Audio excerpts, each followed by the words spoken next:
এবছর চন্দননগরের প্যান্ডেলের মধ্যে সেরা একটা প্যান্ডেল হচ্ছে এই প্যান্ডেলটা। এই প্যান্ডেলটার আপনি কিভাবে পৌঁছাবেন হচ্ছেন আপনি মানকুণ্ডু স্টেশনে নামবেন। মানকুণ্ডু স্টেশনে নেমে হাঁটা পথে 2 মিনিটের হাঁটা পথে আপনি পৌঁছে যাবেন এই প্যান্ডেলটার সামনে। আরেকভাবে আপনি যেতে পারেন, সেটা হচ্ছে আপনি শ্যামনগর স্টেশনে নেমে ওখান থেকে ফেরি পার হয়ে তারপরে ওই পাশে যেয়ে আপনি টোটো ধরে চৌমাথায় পৌঁছে যাবেন।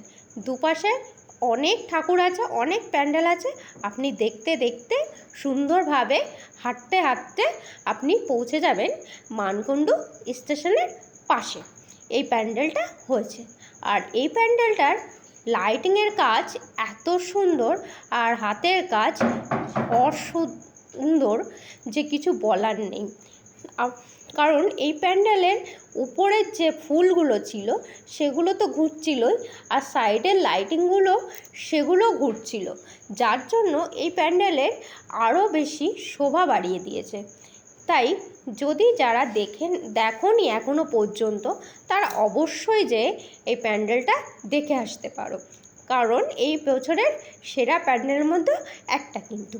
তাই বলছি, দেরি না করে অবশ্যই যাও, দেখে আসো সবাই মিলে, যে সহপরিবারে যাও, ভালো লাগবে সবারই, ছোট বড় সবার ভালো লাগবে।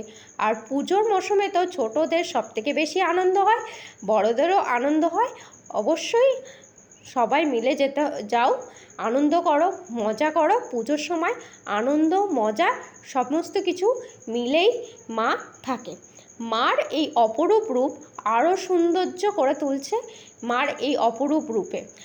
প্যান্ডেলটার চারিপাশে মা দুর্গার নাম লেখা ছিল, যার জন্য এই প্যান্ডেলের ভিতরে ঢুকে একটা মায়ের অনুভব সেটা বোঝা যাচ্ছে। চতুর্পাশেই যেন মা দুর্গার একটা নাম লেখা আছে, তার মধ্যে মা জগদ্ধাত্রী তো আছেনই, অপরূপ সাজে সজ্জিত হয়ে মা জগদ্ধাত্রী আমাদের আছেন।